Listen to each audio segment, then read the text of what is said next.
on. You know I love you, buddy. I'm so excited to have you on. And I'm just going to say this. This is the perfect transition because we talked about some heavy stuff.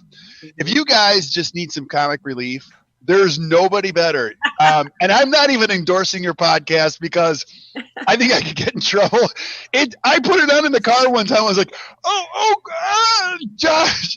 It is so funny and so smart. You're like, oh my gosh, that did. I'll just say that much because in this midst of what's going on in the world, you are going to have to laugh. You're going to have to enjoy yourself. And there are some funny dental stories back there. Disclaimer, there are words that he uses that I don't even know how that works, but I just love you. You're a smart guy. You're an incredible guy. I also consider you an incredible leader in dentistry. I've seen you speak many times, and you're poignant. You're a little raw, and I love it. Josh, let me just preface this. Josh is raw. And so your text, it was funny. How raw do you want me to get? And I said to you, in the midst of this, I think we need to not let everybody freak out or anything, but I still encourage you to be you. And so I just love it. And this topic, I got to tell you, it's so important because we are at a point now in society and in dentistry where mental health is not a stigma. It's a thing. It's part of the deal now, and we can't just push it under. And so in the midst of all of this, people are panicking. It is going to be something we're always going to be doing conversation beforehand. So I'm so thankful you are on, brother. I don't even know where to start other than I think people need to know who you are first if they haven't heard you. So who's Josh Austin? So thanks for that intro about how this is going to be hilarious because it's not going to be. I'm going to tell you a story to start off here in just a second that I've never told anyone in the world, and I don't know where it's going to go, but we'll just see where it goes. And I would say have fun with it, but it's not a fun topic. So, but it's more important now than ever. And you say it's a thing in dentistry, and I think it is. But there's still a stigma about mental health in dentistry. You want to know how I know? Is look at the program rundown of any major dental meeting and tell me how many courses there are on depression, on suicide awareness, on that kind of stuff. You've got Uchi later on, which is great. And there's a lot of wellness courses. When you look at wellness courses, it's going to typically be an Uchi-like course where we're talking about body wellness, physical wellness, nutritional wellness. It is still a huge problem in dentistry that nobody wants to talk about. So we're going to talk about it. Love it. So I'm Joshua Austin. I host the Working Interferences podcast. It's dumb. It's irrelevant in the world. It is complete. It's the only dental comedy podcast. So that's awesome. Now let's not talk about anything funny at all. Okay. So take us through the preface of what we're going to talk about. What do we need to know if we're watching this? And Josh, you do a lot of speaking. You're out there talking to dentists all over. Just give it. I always like to start with a big picture state of the union. What are you seeing? What do you know? All that. It's hard to know what the state of the union is on the mental health of dentists because no one is comfortable enough to talk about it. So all I can kind of tell you is my journey. And I'm going to start it in 2011, which is the first time I ever saw you speak.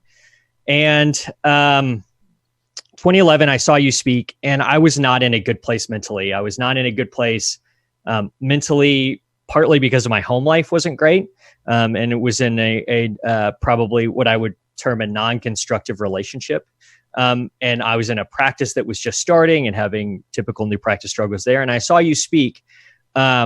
And I don't mean to make you feel bad. That's not the goal of this. But you made me feel bad about myself because you brought something out in my mind that we'll get to in just a second. But I remember, and I don't know why I remember this so vividly, but I do. I saw you speak. And then that weekend, I went to the movies to see a movie, which is pretty prescient right now called Contagion. I don't know if you've seen or heard of the movie Contagion with Matt Damon and Kate Winslet and who else is that? Gwyneth Paltrow. And I remember, and this is Kirk, this is so embarrassing to say, and I'm so ashamed to say this, but I'm going to tell it to you. What? I saw that movie and I was at such a dark place in my life that I thought to myself multiple times watching that movie that, wow, this would be great because this would mean I don't have to deal with this stuff anymore. And I wouldn't have to get up to go to work the next day. And I wouldn't have to get up to fake feelings in a relationship that wasn't positive for me. And it would be a great answer to the problems of my life. And looking back on that now, that is so incredibly tone deaf that it's embarrassing to say. But what I think it highlights is that we can end up as dentists in dark places mentally and emotionally. And it can make us think some thoughts that we're not comfortable talking about, because we are a surgical group. We see a disease and we cut it out, and then we patch it up or do whatever we do. And that is not how you handle mental illness and mental disorders and depression and anxiety and panic and bipolar and all those sort of things. And so we're just not equipped with the tools. So when I see all this going on and I see how something like this affects the world, and I look back on that, unfortunately, I'm in a much better place mentally now, but I think to myself, my God, how many dental professionals out there right now have the thoughts of, it would be a lot easier if I didn't have to get up tomorrow morning. And that's a scary thing. And I don't want any dentist to have to suffer with that without feeling comfortable talking about it. And so that's why I'm going to talk about it. Hey, buddy, I'm so proud of you. And I'm grateful that you would offer that up, because I didn't know that story. And I think you're an incredibly, I already love you as a great human being, but like you're a brave guy to talk about this stuff, because we don't understand it. It's one of those things I don't even think we could begin to understand it, but somebody's got to start the conversation. Yeah. And, so hilarious, right? Thank you for the great intro. It's not, but look, this is what we're here for. This is what this is about. This is about all of us helping each other, whether it be financial, whether it be money, whether it be your thoughts. But I will tell you, my biggest enemy is right here every day. 100%. And my son even says this to me. He goes, Dad, what are you saying? Like, because now I can hear you talking to yourself. I'm like, you can hear that? It's crazy, the conversations you have with yourself. And most of them are often very irrational, So, and people say, oh, therapy is a stigma. No, it's not. Every human being has to have someone to talk to. Yeah. And if you don't, that's why in a time like this, you got to have somebody to talk to. You got to have an accountant to talk to, somebody mental health wise. There's got to be someone that you can talk to, because I think it's almost like exhaust. It's going to get more and more dangerous if you don't get it out there, help you sort it. So whatever you're experiencing, I think it's important to talk to your team. It's important to have these conversations at home. A professional in any realm, just talk. And someone that'll listen. Would you agree? Like take us through this journey. Like what do we need to know, Josh? Where do we even start? So, I mean, my brain is broken, because when I figured out that I needed a therapist, and I can go through the story of how that happened, but we'll come back to that because you brought up therapy and I think it's vitally important.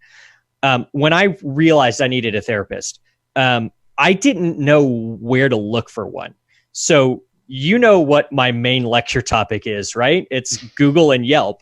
Yeah. And so that's where I went looking for a therapist. And to be frank, I went to the best couple therapists on Google in San Antonio. I went to the best couple therapists in Yelp on San Antonio. And none of those people, there were 3 to 1 separate, one overlapped both services. So I went to 3 different therapists. None of them were a good fit. And I think the reason that they were so highly ranked was because they didn't really hold me accountable to anything. They would just sit and let me talk, which was fine. That's part of therapy. However, at some point, you need somebody to find a screw and turn it in order to get you to where you need to be. And so, I get like trying to find the best sushi restaurant on Yelp, and I get trying to find the best hamburger on Google reviews and all that kind of stuff. But for me, that sort of the way that I function through life by finding businesses that way didn't work here.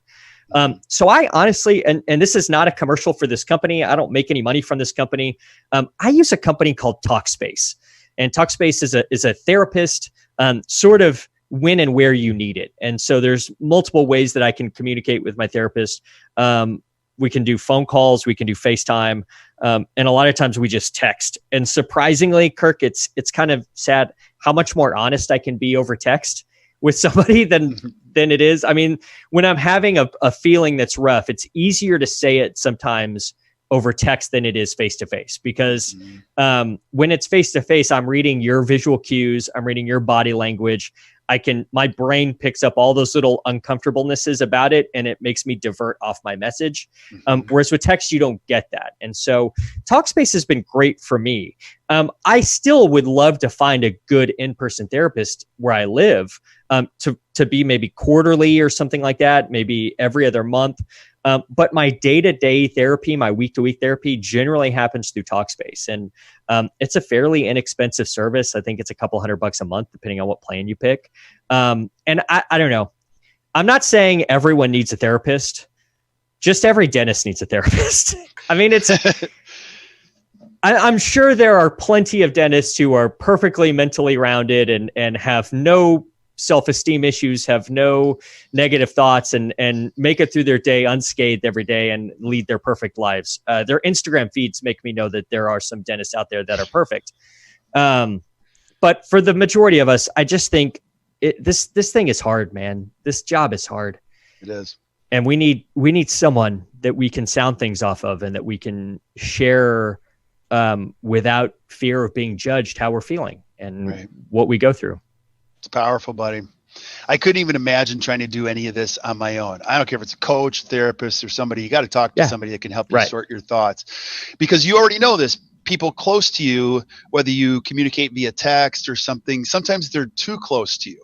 Do you know what I mean? And and they're quick to. I mean, I'm the craziest person here at my office. And so like, they're like, oh my gosh, you need someone to talk to, because you should go somewhere because you talk too much. But the thing is, everybody needs someone to connect with and sort these thoughts. And Josh, take us through, just, I mean, when you look at this situation, even prior to this situation, you've done it all with your practice and all that. Like, what would you say to other people watching this? Because we've heard from Gary this morning. We've obviously heard from Christian on bigger scope, but take us through the realness of owning a practice. Like, what are you thinking right now? And what are you trying to do just to keep the road ahead clear and easier for you? Firstly, this isn't a message for you. This is more for Gary. But, I don't know. Maybe it'd be a good idea to comb your hair. He did say it was super early. No, he said he was on the Peloton, and he rolled right out of bed. No, he rolled right out of bed for this. Wait a minute, though. I have to speak on Gary's behalf, because behind the scenes, we're managing, changing speakers and schedules. And so like 20 minutes before he went on, or 20 minutes before we needed him to go on, we were like, hey, can you do this at 9:15? And he said, sure. But I kept thinking the messages I was getting about his hair. And I had chat screens up. I couldn't really see what was happening, and then here we go, Gary. I stand with Gary. There we go. And then I sent him the text. Oh, I guess you're not. Are you in or out? Do you even care about this profession? He's like, dude, I'm getting buried here. So like, I gave him the guilt thing, and so he was kind enough to show up. So yeah, I agree. And you probably put gel in your hair, so I'm not. And I think Kirk, you and Curtis did today too, but it didn't work as much. Whoa. I think I saw one of the panelists. I don't remember who it was. Somebody from the ADA said, that emergencies can keep you really busy, and I've had people come out of the woodwork the last 3 days that with problems that would have been worse a month down the road. And so we address them. And I don't know if that's a sustainable business model in perpetuity, but it's a sustainable business model for a couple of weeks. And so everyone's talking about catching up on all this stuff, catching up on all their binge watching and all that stuff. And I'm like, I've been at the office dealing with emergencies almost every day, and there has not been at least a segment of a couple of hours where I haven't seen a patient for an emergency. And so, that's certainly a profitable thing and can be, and certainly, hygiene kind of becomes a separate part of it. And that was all discussions this morning. But I think stay positive in the idea that, hey, like if you're at your office and available to people who need your help, it's not that it's going to be zero. It's going to be, your income's going to be reduced from what it was, but it's not going to be zero. And so that's kind of what we're working towards. I think, now's a good time, I think, because with technology the way it is, there's plenty of therapists, whether it be on Talkspace or BetterHelp, or private therapists who do Skype and do Zoom and things like that. There's no reason why you can't do that now. And now's, if you've never done it before or have not been in therapy, now's a great time to get started. That's the one thing about therapy is there does need to be some history between you and your therapist. They need to get to know you a little bit. And so if you can get through some of that now, it certainly makes when things get back and going and those new stresses come up, maybe easier to handle. And it'll make now easier to handle. There's no reason why you couldn't do a video conference with the therapist and spend, 30, 45 minutes, an hour, cost you $150 probably. And, be working on ourselves in a way that we generally don't. Mm-hmm. What are some helpful things you've learned in this journey? So here's, this is what you're going to love this. Tell me. You're obviously a proponent of morning huddles, right? I am. Okay. Nothing pisses me off more than my morning huddle. You want to know why? Wait, tell us why. Here's why. Okay. Tell us why. Because many times our morning huddle devolves into reading the schedule. Mrs. Jones is coming in for this and that. And what it starts to remind me of is, you remember being in church and reading or trying to sing from the hymnal, yes. Right? And we're like white guy church, you and I, right? Like, so there's difference in different racial communities as far as how enthusiastically they take their gospel music. Right. But generally you and I are, it's hallelujah, praise God. The morning huddle turns into that. You have the hymnal in front of you, which is your schedule for the day, and it becomes Mrs. Jones is coming for her prophy. Amen. And so it starts me at annoyed. So therefore my day starts at annoyed.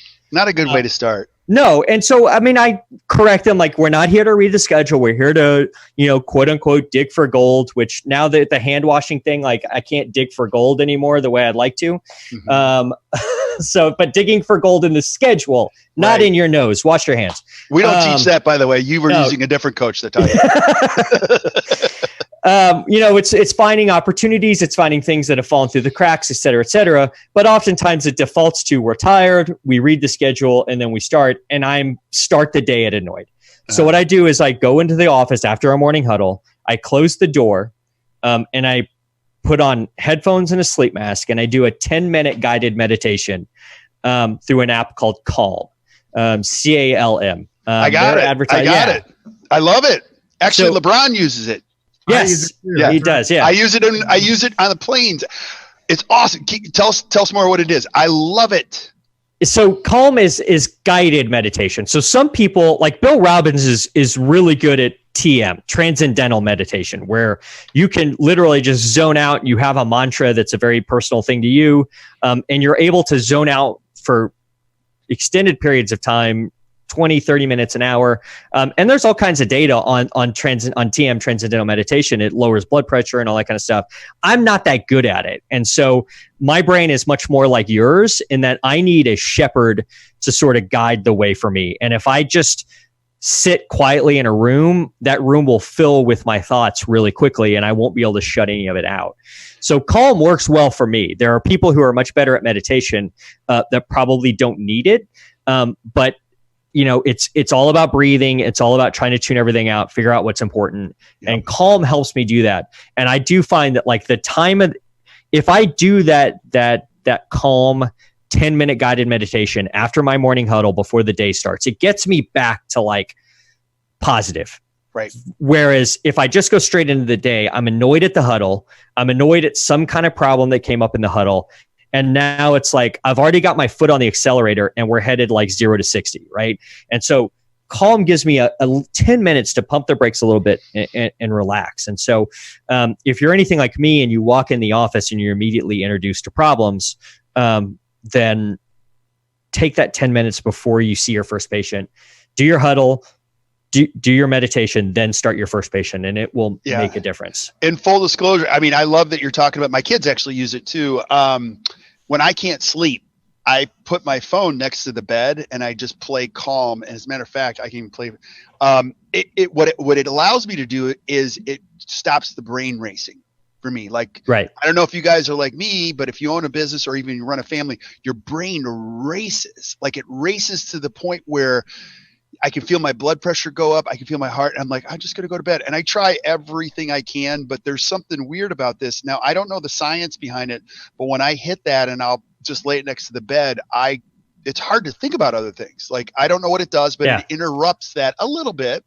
And inevitably I'll fall asleep, and it runs all the night with the phone off while it's charged. And then my wife will say, turn that down. It's really loud. Yeah, I was going to say, it's great for you. It's super annoying for your wife. Yeah. She's like, what? That is so loud. I'm like, dun, dun, dun. But I will tell you. So let me ask you a question. So you'll do that right after the huddle, just calms you.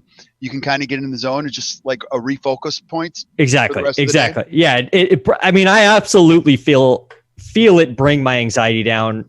You know, I've never put on a blood pressure cuff, so I don't know if it brings my blood pressure down, but I feel it. Like, you feel it in your blood. You know what I mean? And you're sort of hot tempered, I think, a little bit like me, in that I would compare it to, you remember Peyton Manning? You know how Peyton Manning, if someone ran the wrong pattern, he was mad at his receiver, right? And it could have been like Marvin Harrison, Hall of Fame wide receiver. Right. But he would still yell at him when he came back into the huddle, right? Yep. Did that mean that Peyton Manning didn't love Marvin Harrison and didn't love working with him? No, not at all. But in that moment, Peyton Manning's desire to win was so much so that he doesn't have another way to channel his emotion than that. And sometimes I feel like that. Like, it's not that I don't love my team when I get frustrated and whatnot. And we have those kind of moments in the huddle where it's like, snap out of it. We're not here to read the schedule, you know? And it doesn't mean I don't love them, but we need that correction. And for people who run, there's a lot of people I know who don't run like you and me. Bill doesn't run like you and me.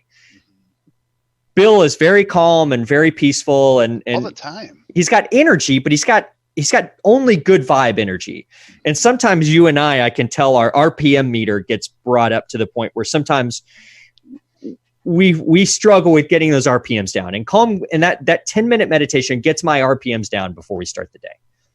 That's awesome. That's very good. Why did you, when you were a kid, did you want to be a dental consultant? Is that like what you dreamed of when you were 14 years old? No, I wanted to be a teacher. Like, so you're doing what you wanted to do. I mean, then, you know, you didn't understand the world enough to know about consultants when you were 14 years old, but you wanted to teach. And that's, what do you think? I mean, I don't know with the data, but why do you think what do you think is a top 2 or 3 reason that people become a dentist? And Kirk, before you answer that really quick, can you just pull your mic in a little bit closer towards your face? Because RPMs are too high. Is it too loud? Because John Engel told you, he said, turn down your mic. You're too loud. So I don't know if I'm too close or too far. Just start breathing heavy into the mic. Everyone loves that. That good?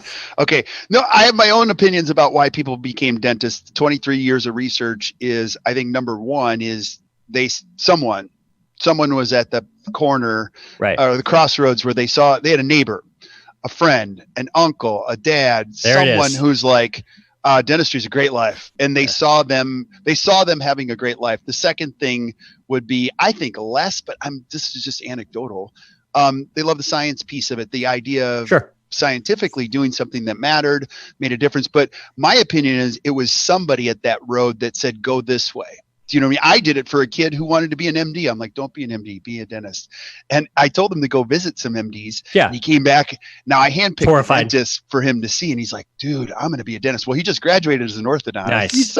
He's so happy. Now I'm opinionated, but you answer the question. Why do you think people became a dentist? Why'd you become a dentist? Well, so, I mean, what do you say for a dental school interview? What does everybody say? I want to help people. Right. Which is fine. No, but there's no one who doesn't want to help people. Right. That's like, I honestly think dental schools should, if you're at an interview and you say, I want to become a dentist because I want to help people, they should pull out a crossbow and just send a crossbow bolt. I'm not shoot them, but send it by their ear. Just buzz their ear with it and say, wake up. Tell me why you really want to be a dentist. And I'll tell you mine. And I know a lot of people like me. Mm-hmm. I became a dentist because of my dad. My dad practiced dentistry for 25 years in Amarillo, Texas. They taught at the dental school here in San Antonio. And all my life, I wanted to make my dad happy. And that's honestly, that's what drove me into dentistry. I wanted to make my dad happy, and I wanted to hear my dad say that he was proud of me. There's a problem with that, Kirk, and that's my dad died when I was 10 years old. So no matter what I do in dentistry, I'm never going to hear that he was proud of me. Wow. So that moment's never going to come. And what led me to realizing I needed a therapist started from that, is that as time has gone on and I've tried to do things, whether that be, going to dental school, opening my own practice, working on subject matter to try to become an expert in things so that I can teach and lecture and write, being involved in organized dentistry, all those sorts of things were things that I used to fill that emptiness inside of me that will never, ever be filled, of hearing my dad say that he was proud of me. And at some point I started to resent dentistry because it wasn't giving me what I needed, which was that sort of feeling of fulfillment. And it never will. And no matter what I do, it never will. No matter what stage I'm on, no matter what publication I get in, any of that stuff, none of it will ever answer what I needed to answer. And so we used to use, we don't use it anymore because we use a different software system, but we used to use this software system that would help get in touch with patients who were like a year and a half. They haven't had a prophy in a year and a half or 2 years, and try to get them reactivated back into the practice. Right. And one of the options was, I'm seeking care from another dentist, and then it would let them type something and it would send us a report. So we know, hey, let's just take them off the rolls so they don't keep getting contacted. And I come into the office one morning and there's an email in our desk that says, it was from a guy named Chris.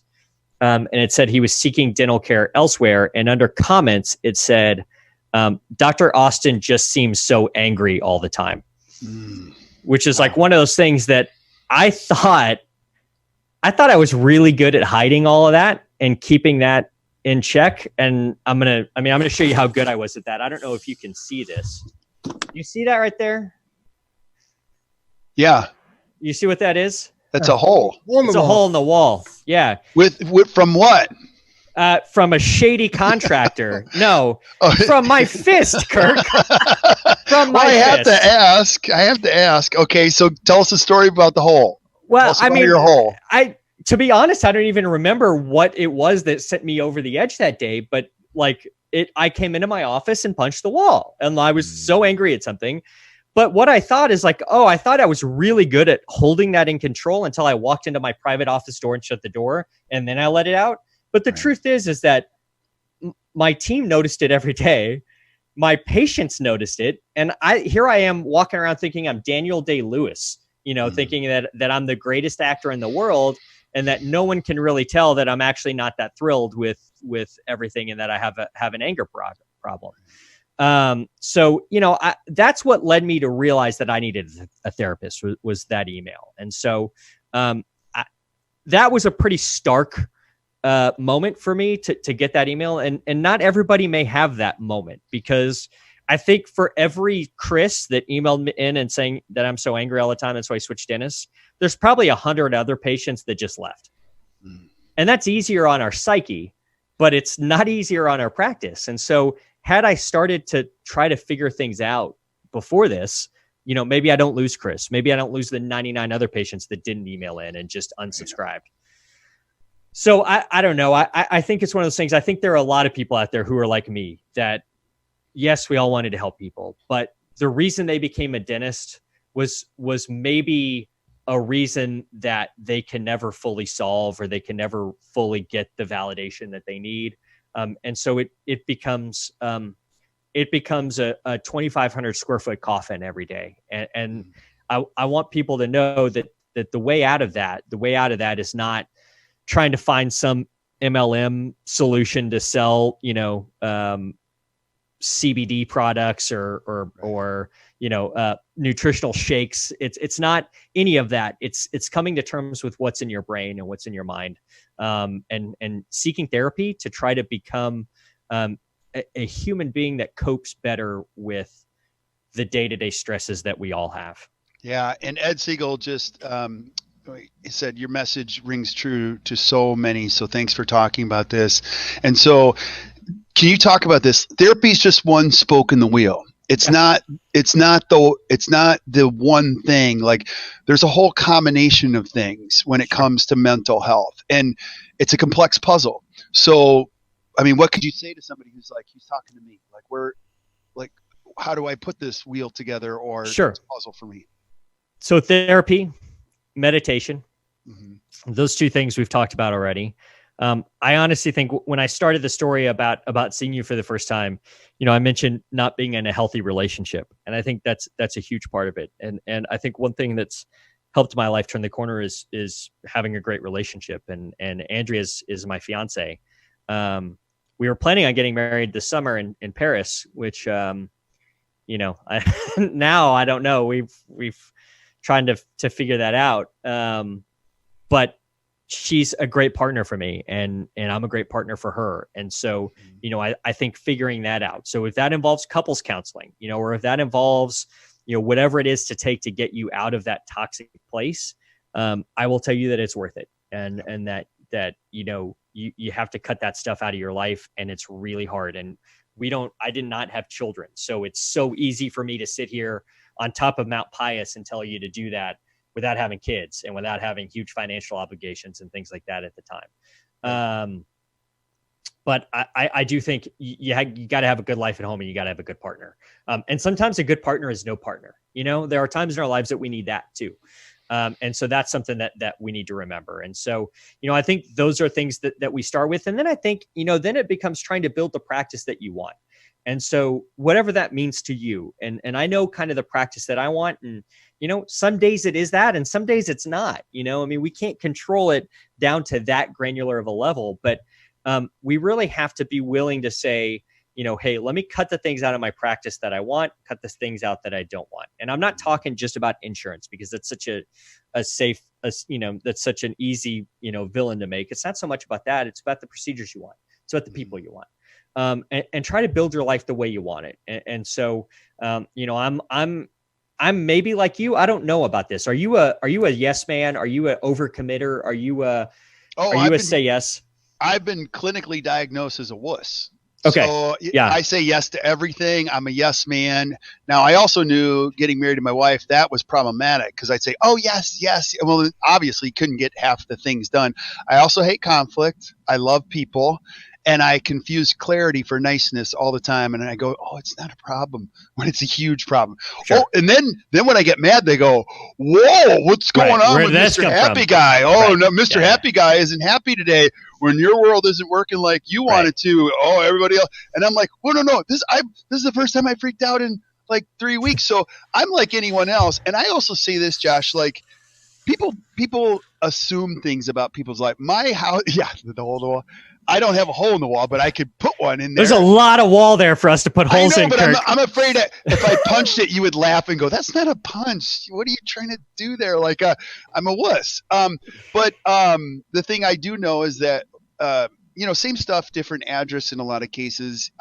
My wife and I fight like everybody else does. It's just, I think one thing, I got to bring the best me to this. Sure. I mean, somebody or something isn't going to fix me. I have to be the best me every morning with all the crap I got in my head. Now, Gary was talking about the Peloton. I will tell everybody's got their algorithms for a better day. Yeah. Mine is if I can get 7 hours of sleep. Now, this is a big thing to talk about even right now. I had a friend who owned 6 practices, 120 team members, and went through cancer.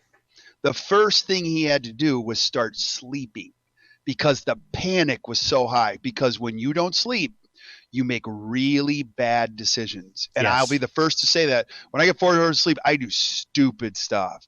I put stuff, that I shouldn't be eating. A couple extra glasses of wine makes takes the edge off. You do quick things. So like in this time, I think it's important as much as Josh, I think you're giving us, like, number 1, educate. Number 2, get some sleep. I'd use the Calm app every single night. Matter of fact, I'll probably start using it every night just to get to sleep. Because when I wake up, have a cup of coffee, I'm fine. And Gary mentioned the Peloton. I'm not a thing guy, but man, that Peloton, I freaking love it. And I think the crazy stuff comes out of my brain and on the floor. And for mental health, like, I don't care what it does for my body. It's my brain. It flushes out all the toxins. So I don't even know why I'm telling you all that, but like, well, is Gary on the Peloton bike? Is he basic? Is that how basic Gary is? I don't know. I think we got to be following him because I know you have one. Yeah, but I've got the Peloton tread. So Gary, when you don't want to be basic anymore, you get the Peloton treadmill. That's all I'm saying. That's all I'm saying. Okay. All you basic people out there with the bikes, call me when you get a treadmill. I now have the newest Peloton thing. The newest Peloton thing is, you remember those fitness videos from the 50s where people would stand on that thing that had the belt that went around their butt? Oh, yeah. It's the new Peloton thing is that thing. Yeah. So I'm excited about that. So you just watch a video of a hot chick with that belt around and just vibrate the fat away. Kirk, you vibrate it away.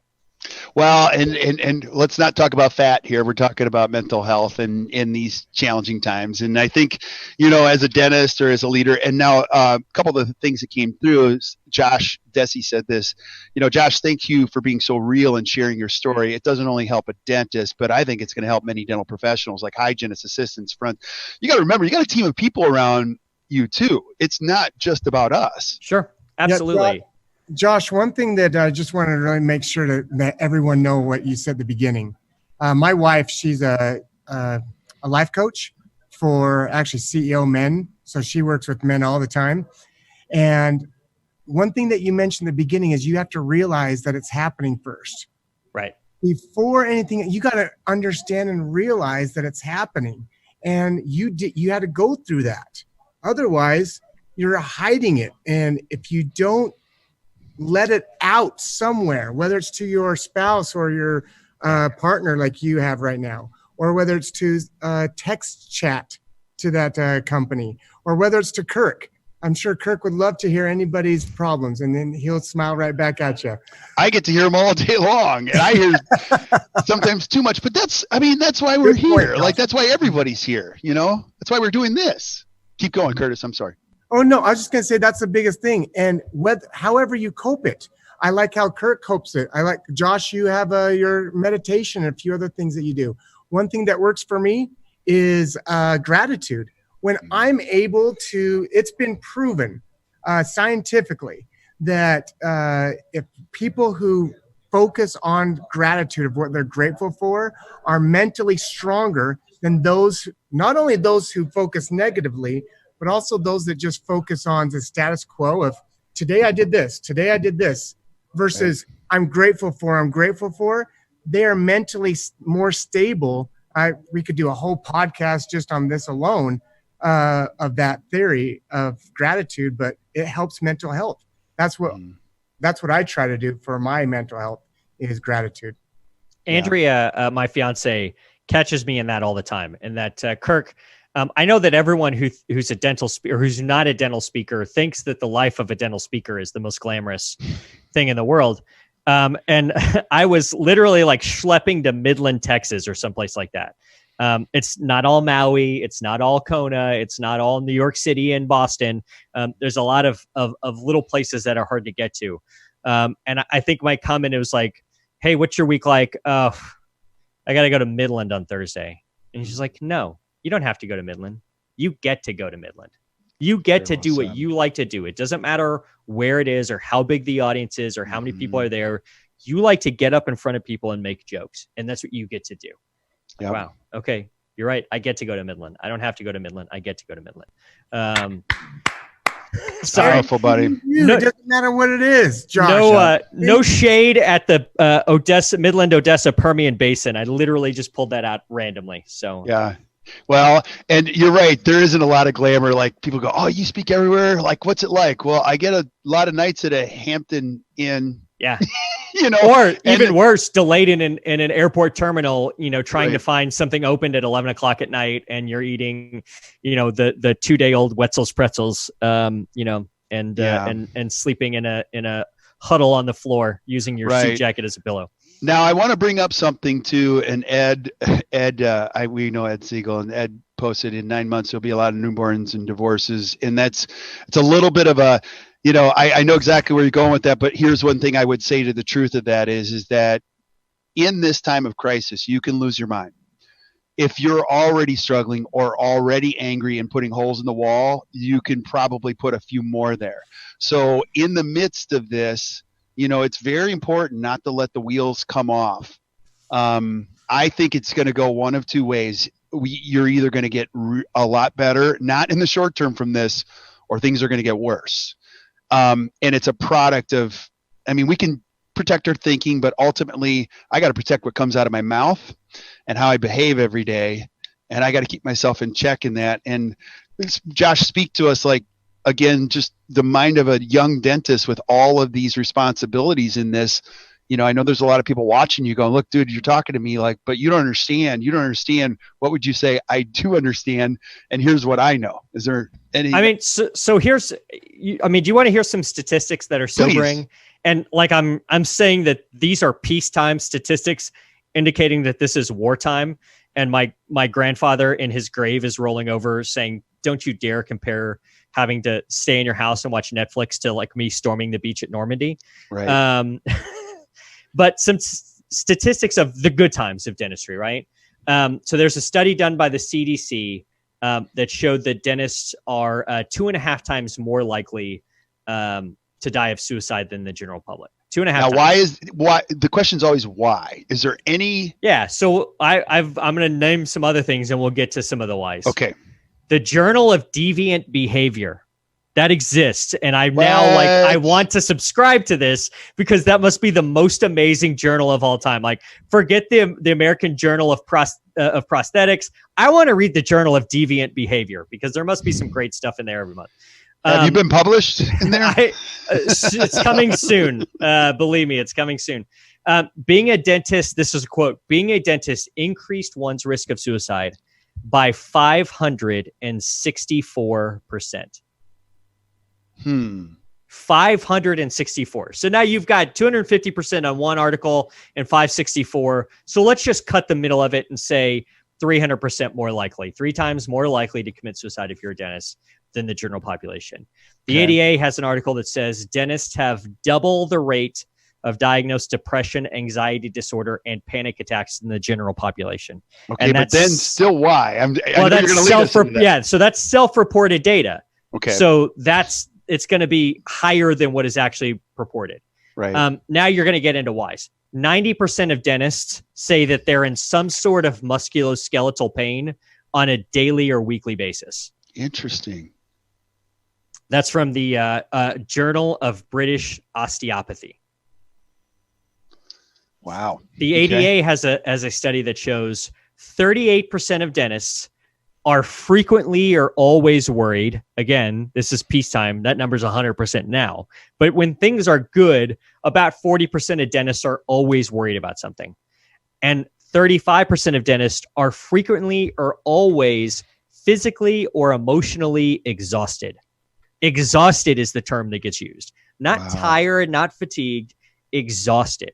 So imagine being in pain, physically and emotionally exhausted, worried, having panic attacks, depression, and anxiety. And you look at the CDC page for risk factors of suicide. Well, you've got history of mental disorders, particularly clinical depression. Well, we know that 35% of dentists are always worried and always exhausted, and that dentists have double the rate of the general population of anxiety, depression, and suicide. Talk about a history of substance and alcohol abuse. That's on the CDC list. Seems like I hear a lot about that, about dentists. Feeling of hopelessness, that 34% of dentists who are always exhausted physically and emotionally. Isolation, dentistry can be one of the most isolating professions that we know of. And then you talk about physical illnesses on the CDC page. Remember that 90% of dentists who are, in pain at least weekly. That's the cocktail. And then couple that with stigma about talking about it, which is also on the CDC list of risk factors for suicide. It's stigma and unwillingness to talk about it. It's a horrible cocktail. And you look at a time like this where you feel like you've got all your team members that are depending on you, and they are. and we don't have the answers. And we're a group of people who are used to having answers and used to knowing we're going to do this, we're going to do this, we're going to do this. And that is gone. And it's only going to get worse, Kirk. It's only going to get worse. That is really, see, those, we're having people ask, is there any way, Josh, this is very valuable. Can you share those statistics? Where did you find all this information? Because dentists love, I mean, we all love the research, but this is really good insight because everybody experienced this on some levels. And it's just how much of it could be the cocktail could be very strong for some people. You know what I mean? Yeah. Give me an hour and I'll get Christine or Leanne those links to those journal articles. Right. Social media doesn't help, Kirk. No. Tell us about that. Cause it's toxic, man. I don't, a lot of it. Wait. You're the expert on social media. But there's no being an expert on it because it's a mishigas of mess. It just is. It's from somebody who has anxiety and depression and somebody who has a hard time with comparing themselves to others. Yeah. Instagram is a cyanide capsule.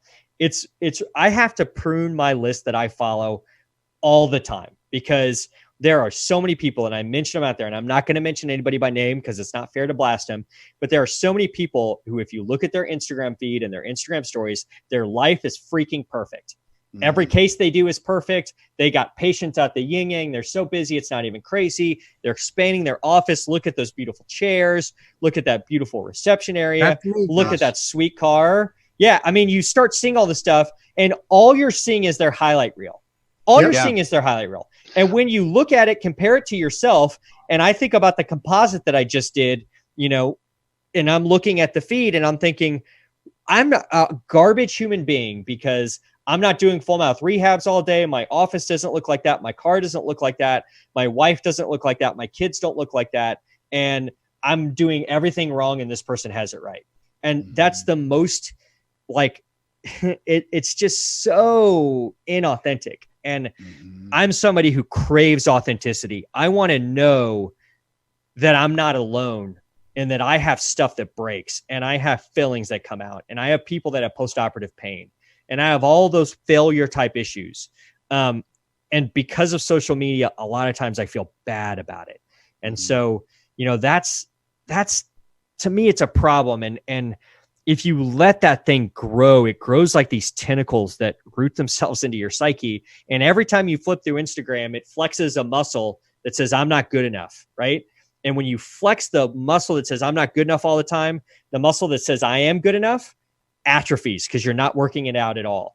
And then we run into self-esteem issues, and that's a huge problem. And so I did something on Instagram a few months ago where I posted 3 failures on Instagram. It was 3 crowns. They were all Emax crowns at number 14. They all broke the same way. They were all 5 to 7 years old. And I posted it. It's like, hey, let's talk about this. And I tagged a bunch of people. It's like, I challenge you to post a failure as well.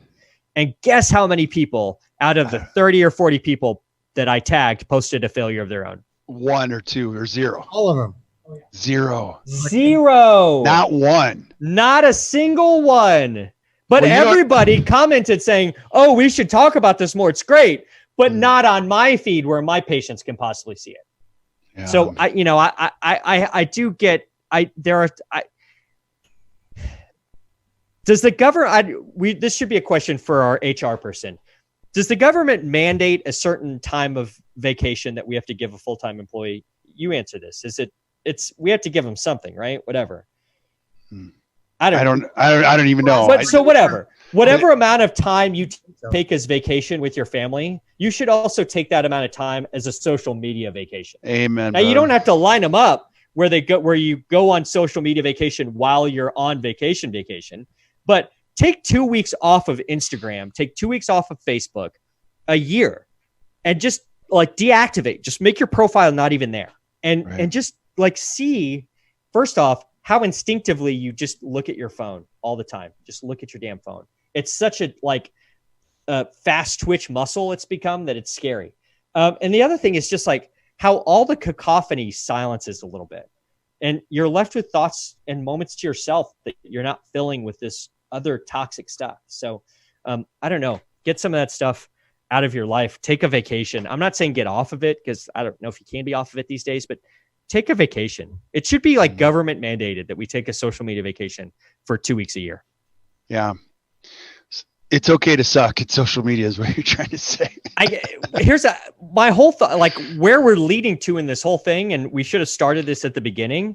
Yeah. But it's okay to not be okay. Yeah, I agree.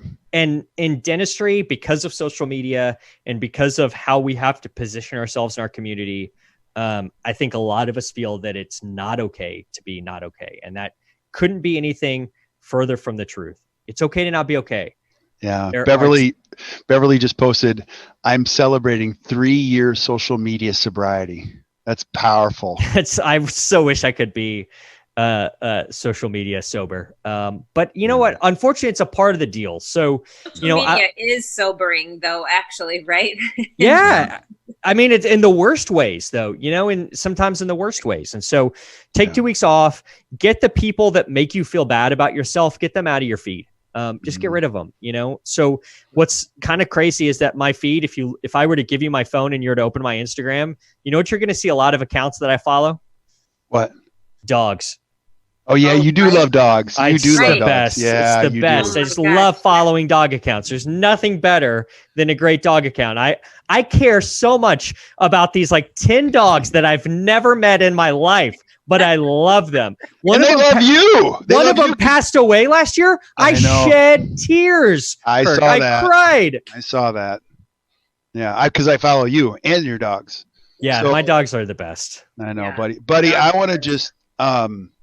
I'm so freaking proud of you. I love you dearly as a friend, and love you, brother. I think you made a great statement today. I think it was the perfect, not only content transition person to do this, because we could all sit here and go, crap, the world is ending. Like, we need to talk about the things that are real. We need to laugh a little bit. We need to talk about the things that are impacting us emotionally. This has just been an incredible day with this awesome profession. But Gary DeWood, Christian, it's like the perfect thing. Like, it's only money. And if you were going to protect anything, protect what's important, your mental health, your sanity, and do what you can't do today. And Josh, you gave me a great treatment plan for today. I hope Twitter dies a miserable death, but like, I'm with you.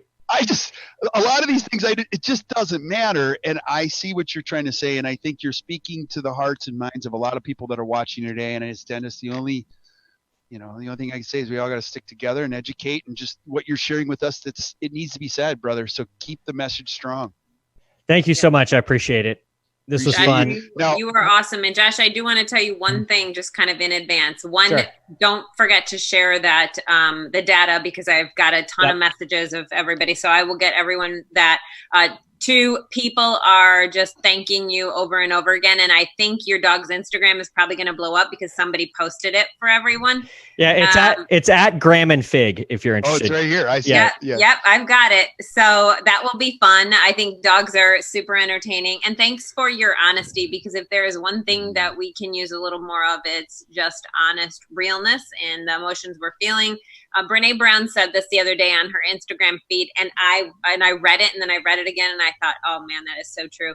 We can be scared without being scary. And I think what you shared today is really, that's kind of a great message, right? We can have these emotions and be authentic about it, but we don't have to be scary. So when we talk to others, it doesn't have to be in total freak out mode. But thank you for a great message. Thank you, Josh. I told you it was going to be raw, Kirk. I told you. Dude, you always deliver. So a couple things, just check out, follow Josh, reach out to him. Josh, if you wouldn't mind, jump over to the Facebook group. I know there's probably a lot of people that would love to connect to you and go, look, I'm hurting. Can you help me?